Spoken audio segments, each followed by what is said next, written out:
If a stranger opened your calendar for the next 7 days, would they be able to tell that your family comes first? Or would they see wall to wall calls, meetings, follow ups, and then whatever scraps are left gets labeled family time? Now, here's the real test.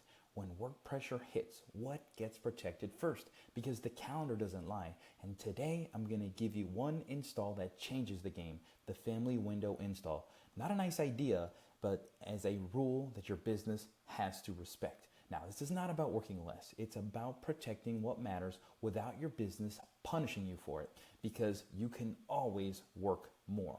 Most founders don't fail at family because they don't love their family. They fail because they're physically there, but they're mentally on call. At dinner, watching the phone. At bedtime, but thinking about Slack. At the park, but one urgent message away from leaving. Now, that's not presence, that's proximity. And proximity without presence is just another form of absence. Your family may never say this out loud, but they learn it. Work always wins, not because you want it to, but because your calendar keeps proving it. A canceled dinner here, a distracted bedtime there, a weekend eaten by just one more thing. And it doesn't explode overnight. It erodes slowly, drip by drip. So we fix it the same way we fix the business, with structure. This is the install. You choose the window, you set the rules, you build an escalation ladder so everything doesn't jump straight to you. You install a structured meeting format so interruptions stop being emotional. You enforce it without guilt, and then you debrief weekly so that the business gets stronger every time it tests the boundary. This isn't about being harsh, it's about being honest.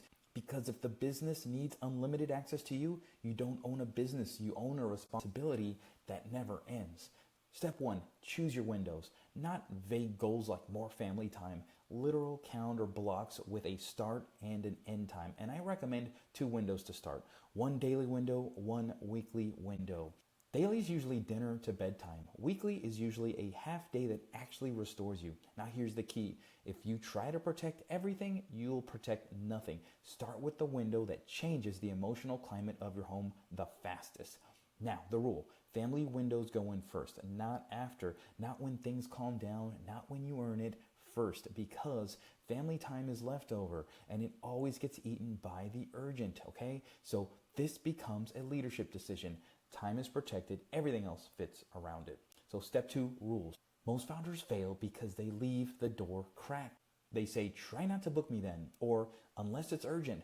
And urgent becomes anything that creates discomfort. So you need to tighten the definition, and I recommend only 2 exception types. 1, a true legal or financial emergency. 2, a true customer impacting emergency that cannot wait. Not someone is annoyed, not we might miss an opportunity, not I want to move fast. If your exception list is big, your boundary is fake.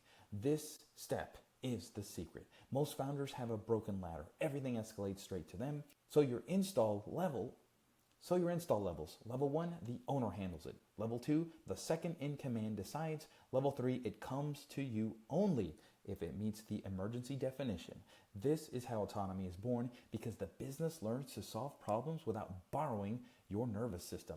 Now, we fix the thing that destroys presence. Random pings. If someone needs you inside a protected window, they don't get to send vague chaos. They must send a structured message, because most interruptions aren't emergencies. They're poorly formed thinking. Here's the format. What happened? What you tried? What decision you need?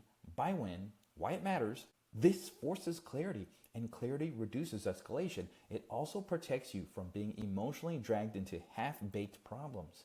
Here's the exact message you can send. From 5 to 8 p.m., my calendar is protected for family. Assume I'm unavailable. Run everything through the escalation ladder. If it still qualifies as an emergency, text me using this format. What happened?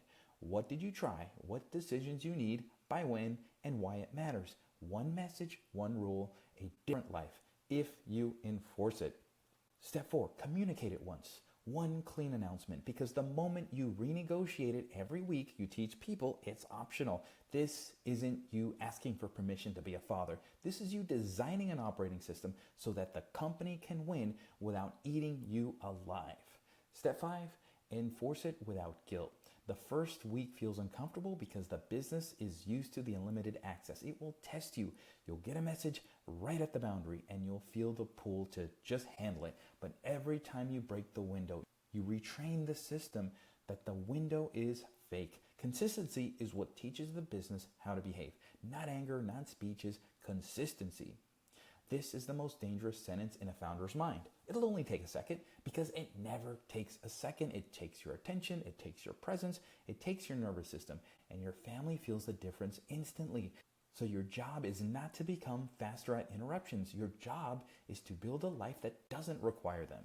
When someone violates the window, here's the phrase, I'm in protected time. Run it through the ladder. If it qualifies as an emergency, send the structured text.